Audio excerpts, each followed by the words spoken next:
What if I told you that empires no longer need armies to conquer? That today, nations are enslaved not by chains or weapons, but by debt. For centuries, kings and generals relied on muskets, ships, and soldiers to dominate the world. But in the modern era, the battlefield has shifted. Today, the most powerful weapon a nation can wield is not a nuclear missile, it's a loan contract.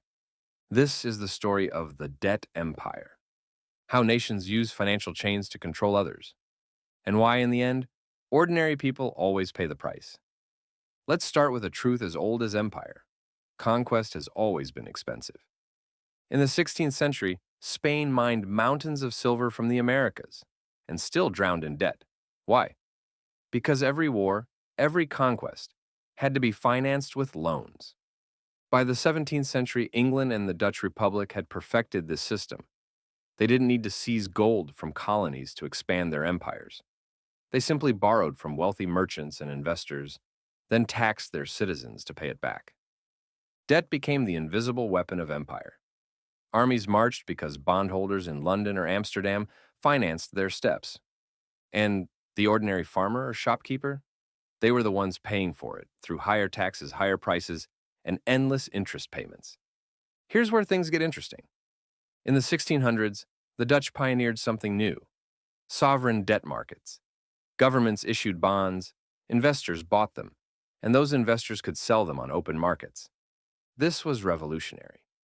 Suddenly, a state could finance war after war without going bankrupt because the debt was spread across thousands of investors. England copied the model in 1694 with the creation of the Bank of England. Now the crown could borrow huge sums, issue bonds, and guarantee repayment with taxes. The effect? England could outfinance its rivals. Wars that bankrupted Spain and France were sustainable for Britain because it had institutionalized debt.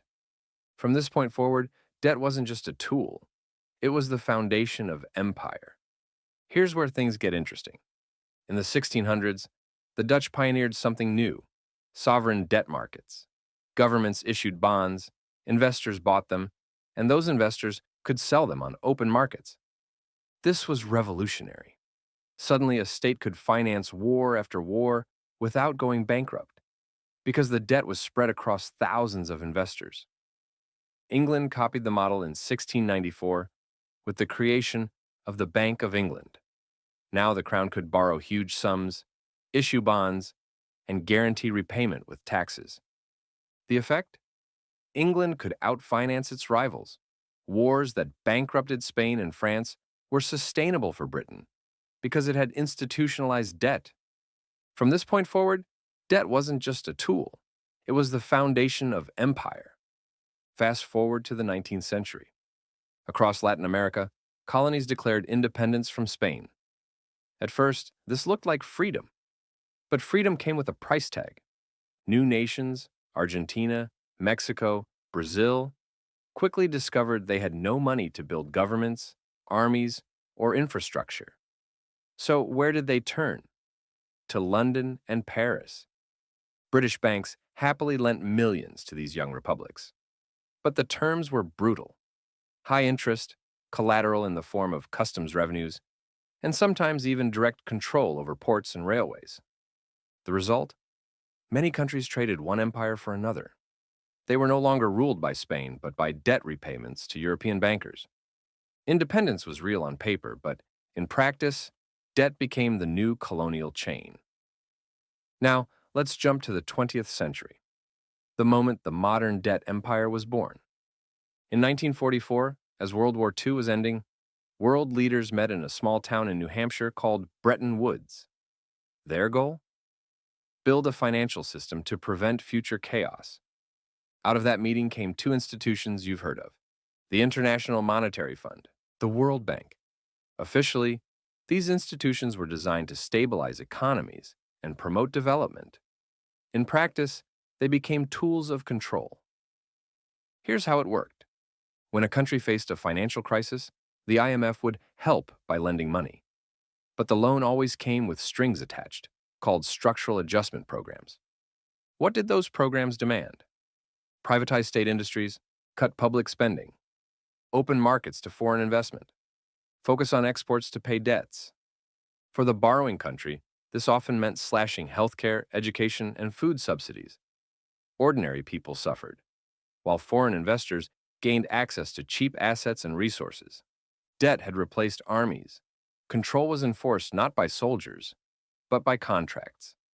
Nowhere is this clearer than in Africa. After independence in the 1950s and 1960s, many African nations borrowed heavily to fund development. Roads, schools, factories, all financed with loans from the West. But when the global economy shifted in the 1970s, interest rates skyrocketed. Suddenly, debts ballooned. By the 1980s, countries like Zambia and Ghana were spending more on interest payments than on healthcare or education. Some nations paid back more than they had ever borrowed, yet the debt never shrank. This is the cruel paradox of the debt empire. It's designed so you never escape. And the result? Generations of Africans grew up under austerity, while Western banks collected steady profits. But Africa wasn't alone. In the 1970s, Latin America borrowed billions, encouraged by cheap loans and booming oil revenues. Governments built highways, cities, and industries on credit. Then came the 1980s. The U.S. Federal Reserve raised interest rates to fight inflation. Almost overnight, Latin America's debt payments tripled. Countries like Mexico, Brazil, and Argentina couldn't pay. The region entered what economists call the lost decade. Growth collapsed, unemployment soared, poverty exploded. But here's the twist. While Latin America suffered, U.S. and European banks were bailed out. Governments and the IMF stepped in, not to save citizens, but to ensure the banks got their money. Ordinary people lost jobs, homes, and futures. Investors lost nothing. You might think this is history, but the debt empire is alive and well today. Take China's Belt and Road Initiative. Beijing lends billions to developing countries for roads, ports, and railways. When those countries struggle to repay, China often takes control of the assets, like Sri Lanka's Hambantota port, leased to China for 99 years. Critics call this debt trap diplomacy. But let's be clear, China isn't inventing anything new.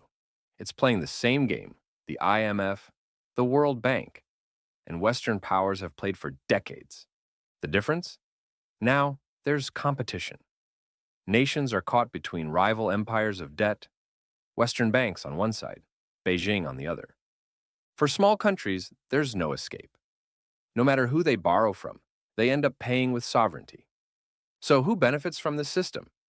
Not the nations drowning in debt, not the citizens watching hospitals close and food prices rise.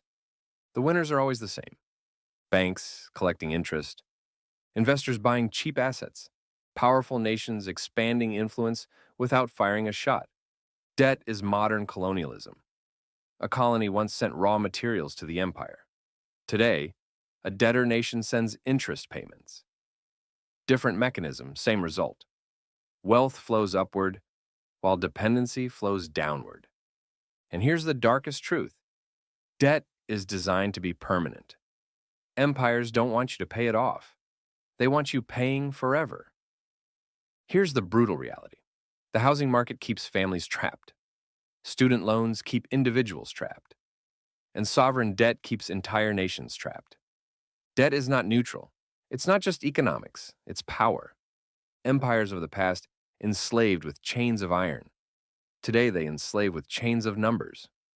But history also teaches us something else. Every empire built on debt eventually falls. Spain, France, Britain.